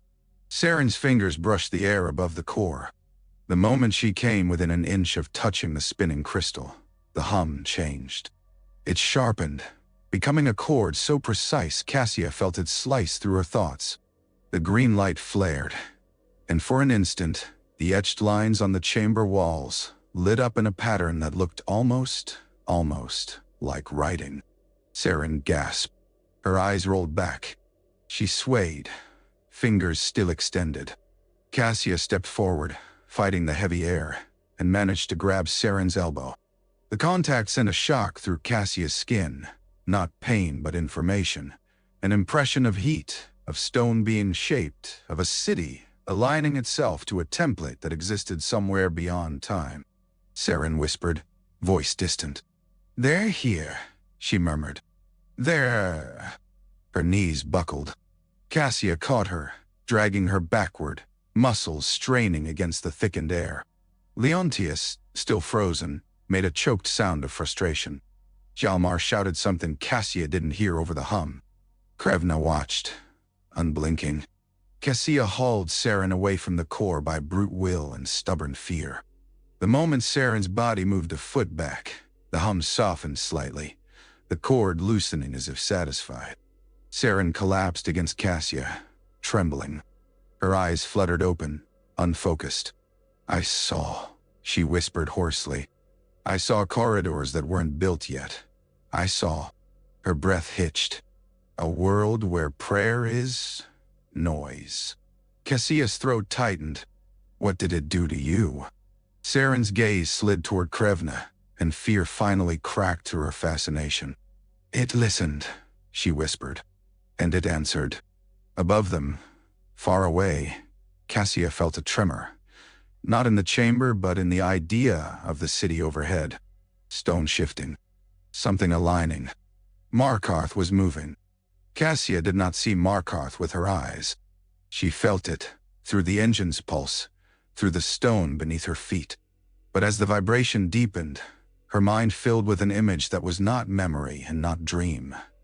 The city above, its terraces trembling, snow sliding from ledges in soft avalanches, people grabbing at walls, torches swaying, a child crying, a priestess clutching a necklace and whispering words that fell flat, like stones dropped into wool.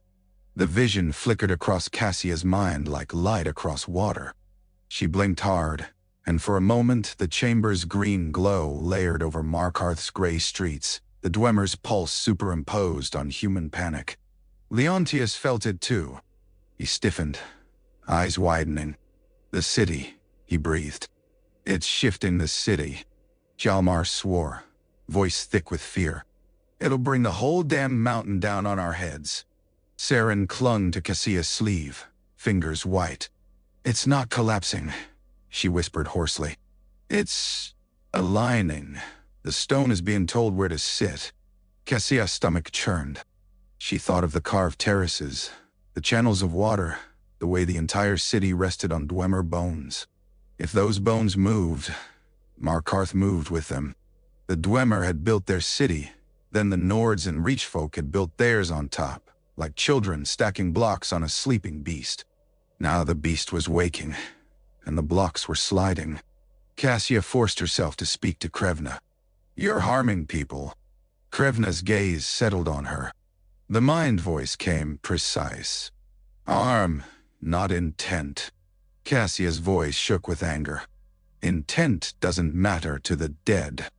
A pause. Then meaning colder than before. Death. System state. Leontius's jaw clenched.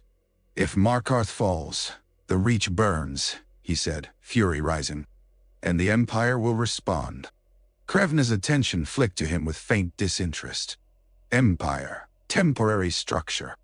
Leontius took a step forward, forcing himself through the thickened air, and for a moment Cassia thought he might attempt something foolish.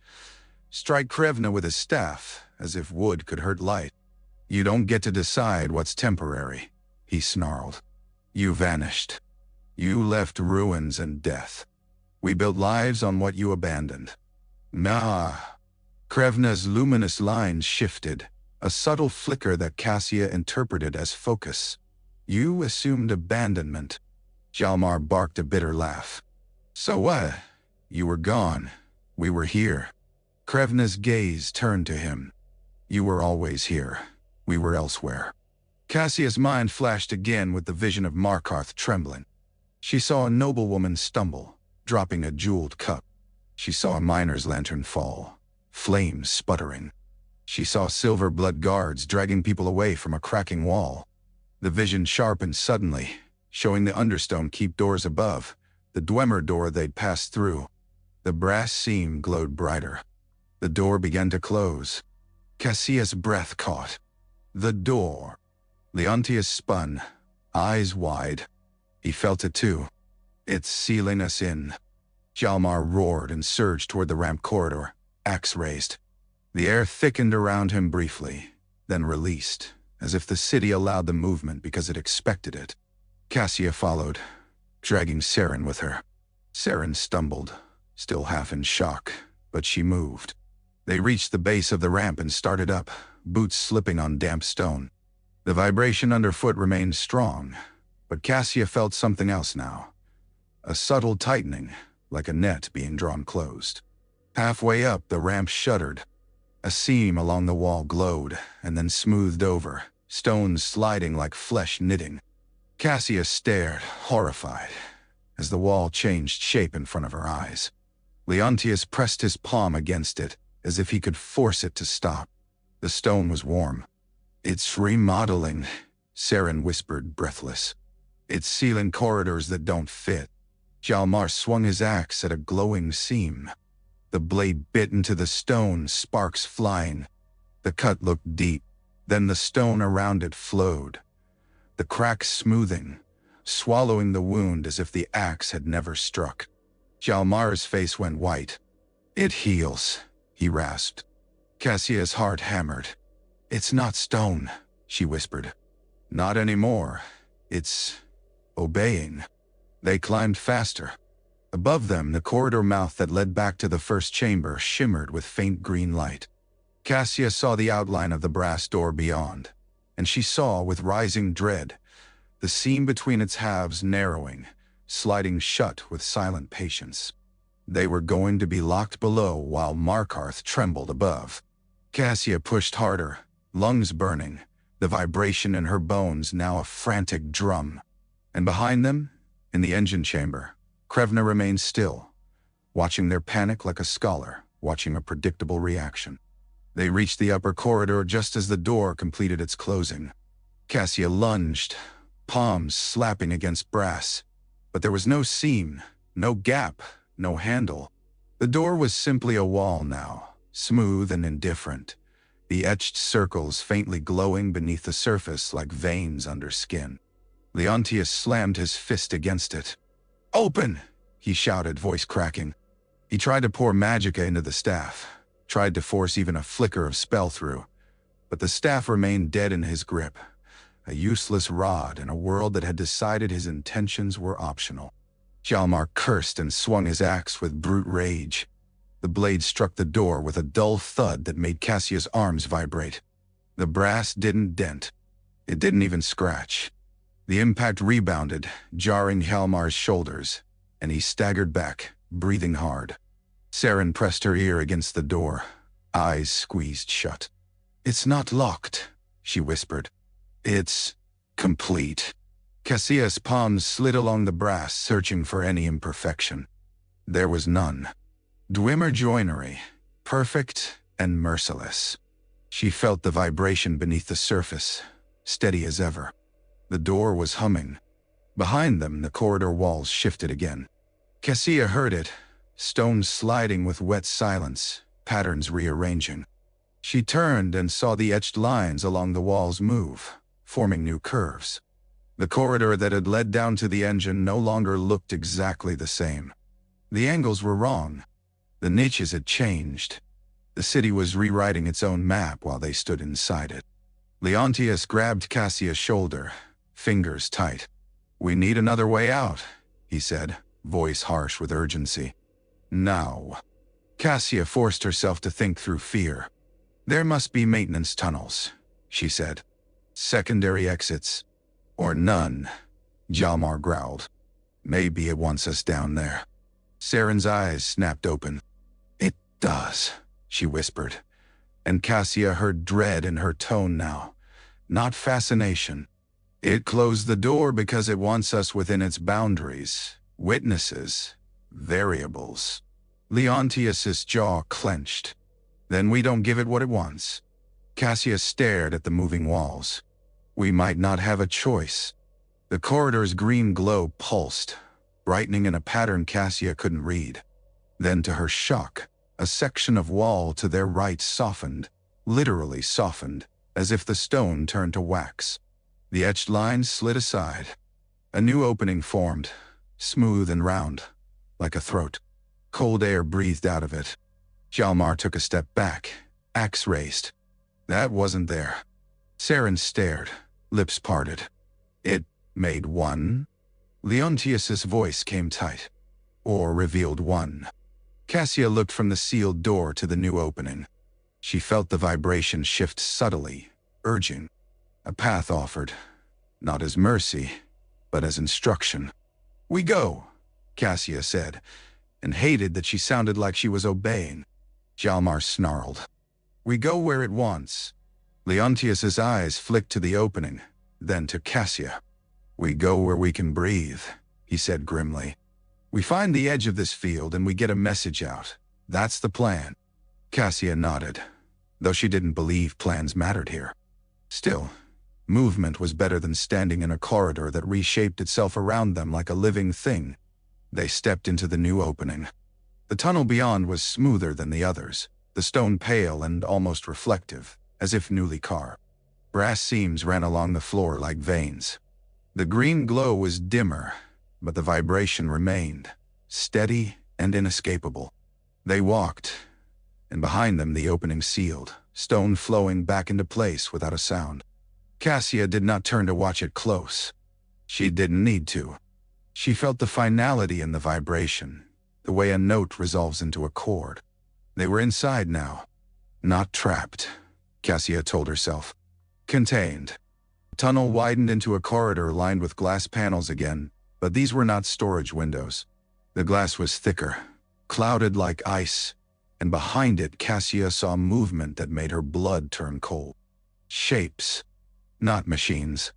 They moved with deliberate stillness, the kind of controlled motion Cassia had seen in trained soldiers. No wasted gestures, no fidgeting. One shape passed behind the frosted glass, tall and narrow-shouldered, head held high. Another followed, slightly shorter.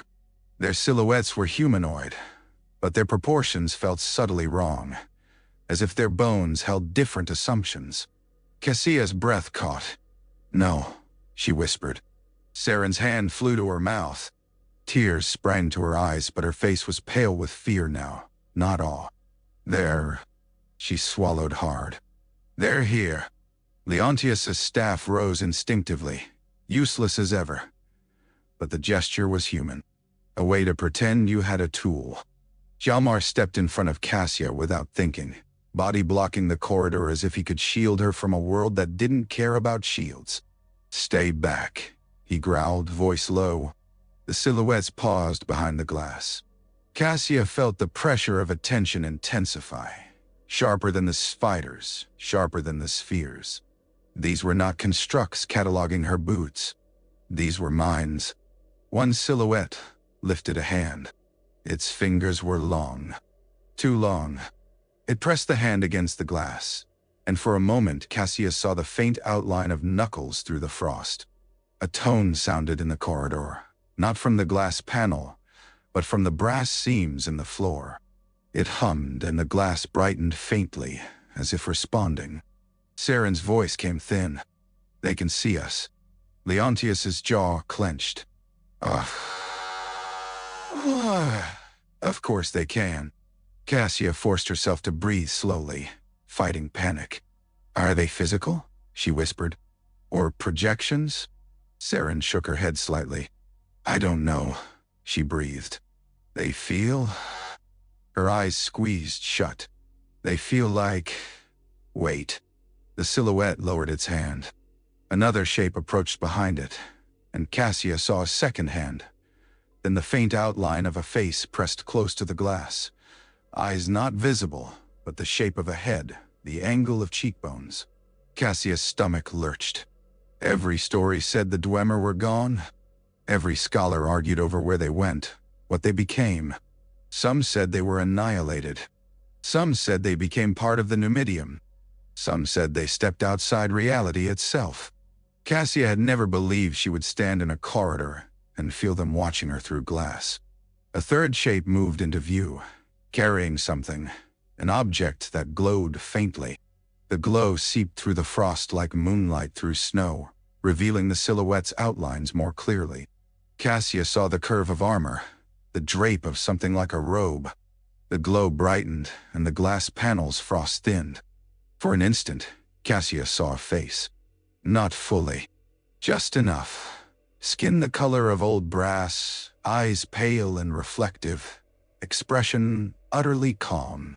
A mouth set in a line that suggested neither kindness nor cruelty, only certainty. Then the frost thickened again, and the face vanished. Cassia's knees felt weak. She leaned against the wall, cold stone steadying her. "They're alive," she whispered, the words tasting wrong. Leontius's voice came bitter. "Alive," he repeated, "or whatever they became." Hjalmar's eyes were fixed on the glass, his face tight with hate and fear. "Dead or alive," he muttered. "They're not right." Saren's hand trembled as she reached toward the glass, then stopped herself, fingers hovering inches away. "They're not like us," she whispered. "They never were."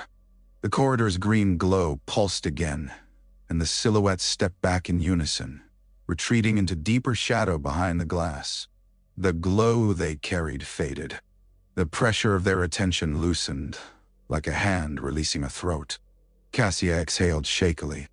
"Why show us that?" Saren's voice was hoarse. "Because it wants us to know," she said.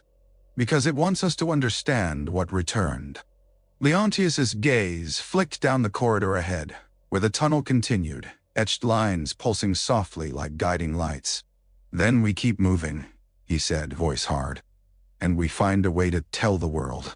Cassia pushed off the wall, legs unsteady.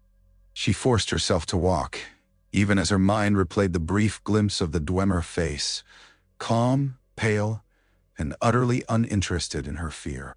Behind her, the glass panels remained silent, frosted, as if the silhouettes had never been there.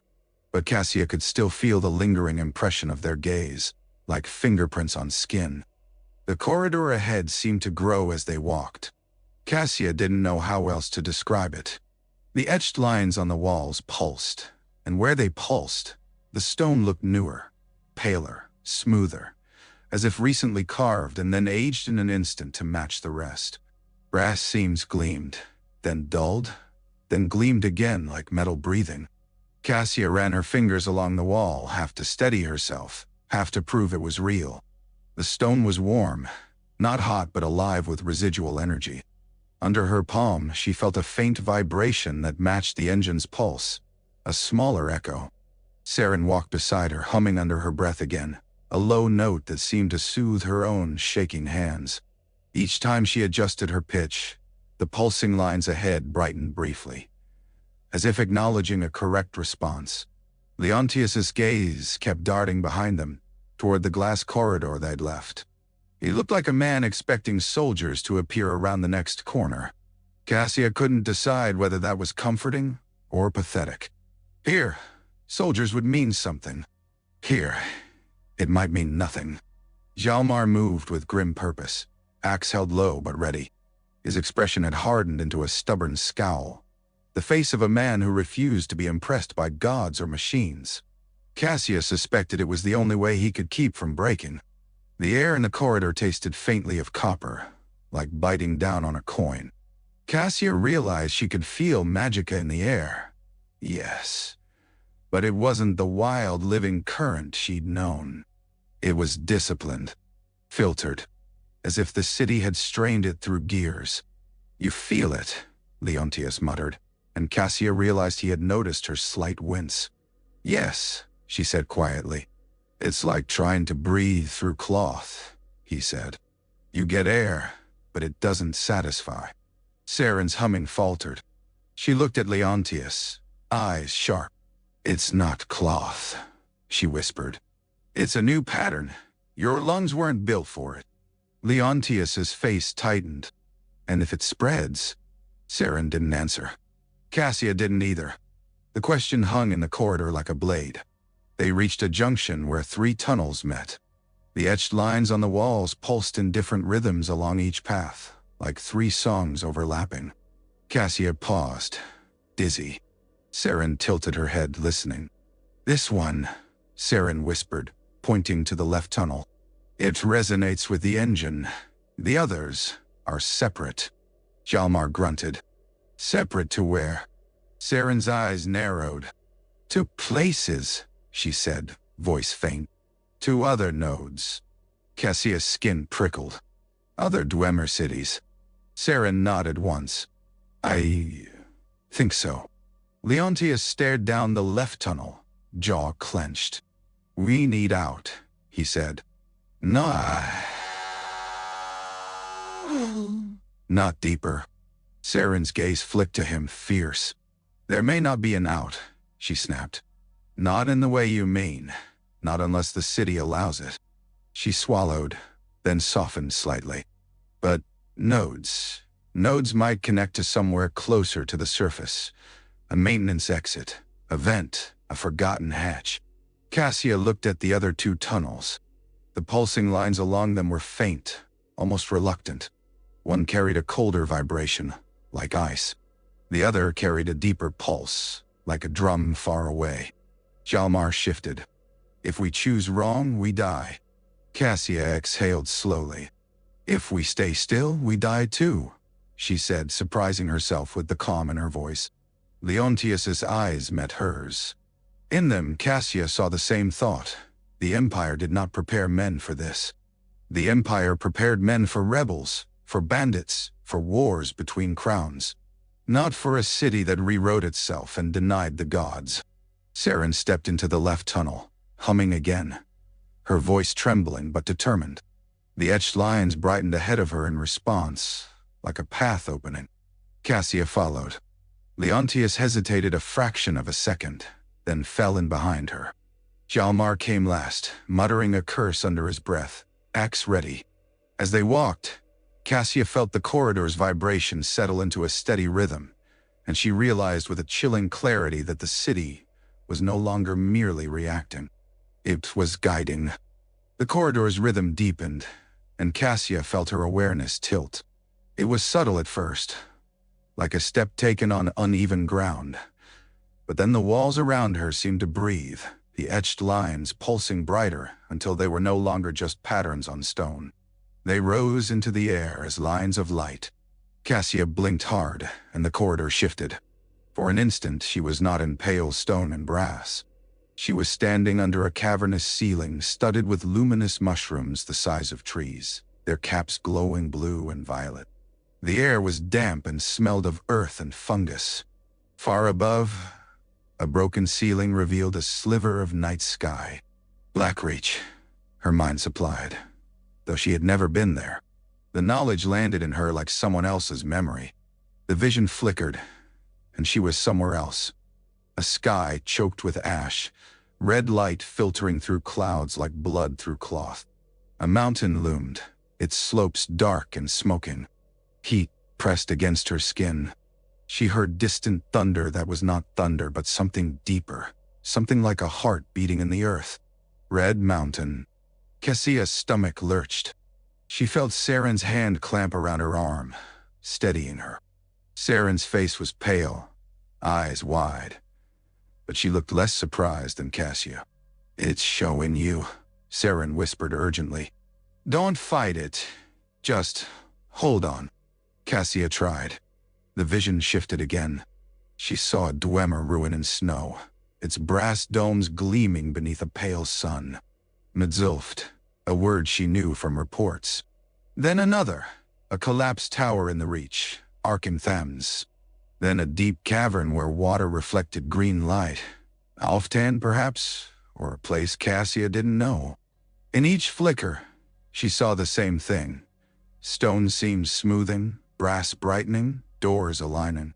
Ruins becoming present, as if they were being pulled into the same moment. Leontius's voice sounded distant. "Cassia!" he shouted, but his voice came to her through water. "Cassia, look at me!" Cassia tried to turn her head and found she couldn't. Her body stood in the corridor, but her mind was being moved through a network of places connected by tone. She felt the vibration not as a local hum, but as a vast cord spanning Tamriel's buried bones. She saw, briefly, a city of brass under a dark sea, fish-like shadows drifting past its windows. A ruin she'd never heard of. Then a desert ruin half buried in sand, the brass glinting under harsh sun. Hammerfell. She saw a forest ruin overgrown with moss, deep in Valenwood perhaps, where vines crept along Dwemer metal like curious fingers. She saw a chamber where a great statue lay broken, and for an instant she thought of the Numidium, of the brass god, though she did not see it whole. The visions came faster, stacking, overlapping. Cassia's head pounded. She tasted copper. Her breath came in short gasps. Saren's grip tightened. "Anchor yourself," she whispered fiercely. "Count something. Your breath, your heartbeat." Cassia clung to the advice. She counted her breaths, forcing each inhale and exhale to be deliberate. 1, 2 and 2, 3. The vibration tried to pull her away, but counting gave her a thread. In the flicker of Red Mountain again, Cassia saw something new. A circle of stone and brass forming in midair above a basalt plain. as if the air itself was being cut and shaped. Around it, ash swirled in patterns too precise to be wind. She felt, through the vision, a presence, cold, intent. Not a god, a mind. Krevna, she thought, though she did not see his face. The thought itself felt like a connection, a name acting like a hook. Then the vision snapped back. Cassia staggered, knees buckling. The corridor's pale stone swam around her. She clutched at the wall, fingers sliding along warm stone, and felt Saren's arms around her, keeping her from falling. Leontius grabbed Cassia's other shoulder, face tight with fear. "What happened?" he demanded. "Your eyes." Cassia swallowed hard, throat raw. "It showed me," she whispered, voice shaking. "Other places, other ruins. They're waking too." Hjalmar stared at her, face pale. "All of them?" Cassia nodded once, dread heavy. "I think so," she breathed. "It's not just Markarth. It's a network." Leontius's jaw clenched. "Then we're already too late." Saren's eyes shone with tears, but her voice was steady, grim. "No," she whispered. "We're early." Cassia looked down the corridor ahead. The etched lines pulsed softly, guiding them onward. The vibration underfoot felt now like a vast engine turning beneath the continent. And Cassia realized with sick certainty, the Dwemer had not returned to one city. They had returned to their systems. Corridor ended in a chamber shaped like a circle carved into the mountain's heart.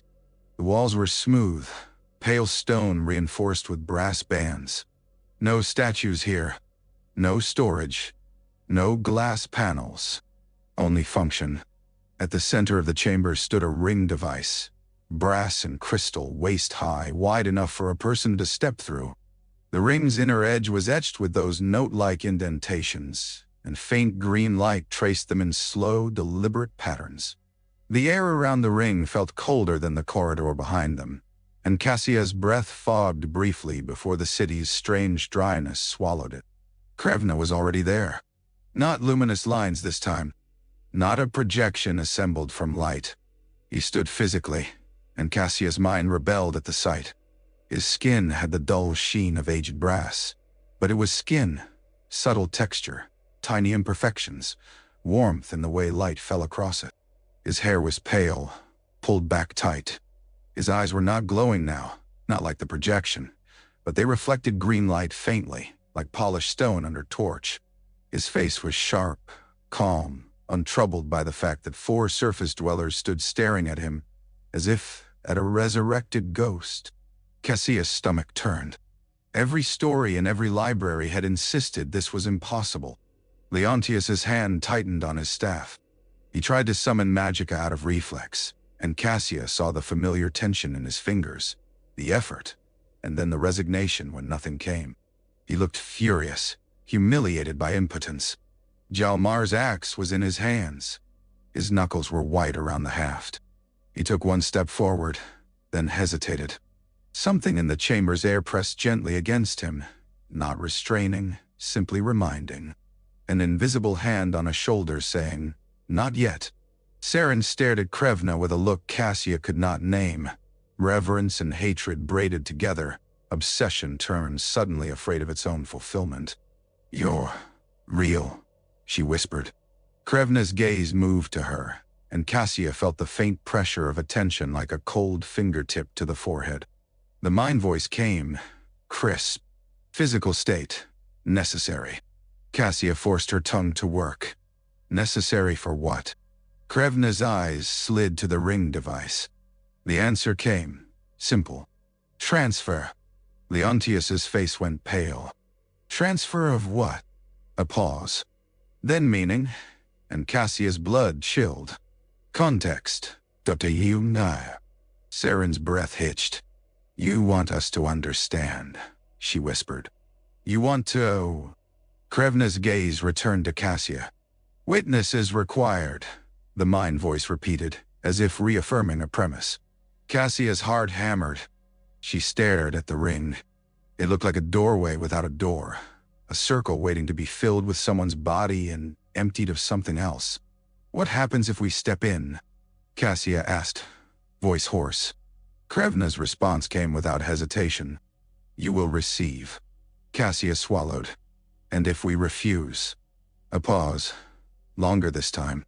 Cassia felt, for the first time, something like calculation. Krevna weighing a variable. Then the answer came, and it was not a threat. It was worse. Refusal, recorded, outcome, irrelevant. Hjalmar snarled. "So we don't matter at all." Krevna's gaze flicked to him. The mind voice came, mild as a correction. "You matter as variables." Leontius's face twisted. "We're not numbers." Krevna's eyes did not change. "You are." Saren took a shaky step toward the ring, then stopped, as if frightened of her own feet. "What is the context?" she whispered. Krevna's gaze lifted slightly, as if looking past the chamber, past the mountain, past the world. The mind voice came, quieter but no less precise. "The system requires freedom from dependency." Cassia's stomach clenched. Dependency on what? A pause. Then the answer pressed into her mind like cold iron. Myth. Cassia felt the word like a cut. Myth. Prayer. Prophecy. The stories that held the world together. The contracts mortals didn't know they'd signed. Leontius's voice was a harsh whisper. "You can't." Krevna's gaze returned to him. The mind voice came, simple. "We can." The chamber's green light brightened slightly, tracing the ring's indentations faster. The vibration under the floor settled into a steady pulse, as if the city was waiting for a decision it didn't need. Cassia looked at Saren, at the Dunmer's trembling hands. She looked at Hjalmar, at the way his jaw clenched like a man holding back a scream. She looked at Leontius, at the Imperial's fury and fear braided into duty. Cassia looked at the ring and realized she had already stepped into the story the moment she entered Markarth's gate. The Dwemer were not offering a choice between safety and danger. They were offering a choice between blindness and seeing. Cassia's hands shook. She forced them still and stepped toward the ring. Leontius grabbed her arm. "Cassia," he hissed. Don't. Cassia met his eyes. If we don't understand," she whispered, "we die anyway. Everyone does, in ignorance." Leontius's grip loosened. Not convinced, but out of options. Saren stepped beside Cassia, breathing hard. "I'll go," she whispered, voice breaking. "If it kills me, at least I'll have seen the truth before I die." Hjalmar cursed, then stepped forward too, fury turning into grim resolve. "I don't like being used," he growled. "But I like dying without swinging even less." Leontius stared at them, jaw clenched, then exhaled sharply and stepped in last. "Fine," he said, voice bitter. "But if this is a trap..." Krevna did not respond. Traps were for enemies. This was procedure. Cassia stepped into the ring. The moment her boots crossed the inner edge, sound fell away. Not muffled. Not distant. Gone.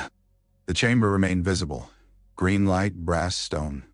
But the world's noise vanished as if someone had closed a hand around it.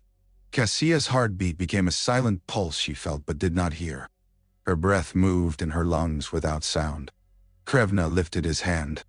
The ring's indentations flared with green light. The air inside the circle thickened, shimmering like heat over forged stone. Cassia felt pressure behind her eyes, behind her ribs, inside her skull. Then meaning, vast, cold, precise, began to pour into her like water into a broken cup. And Chapter 1 ended not with a scream, not with a door slamming shut, but with silence so complete it felt like the universe holding its breath.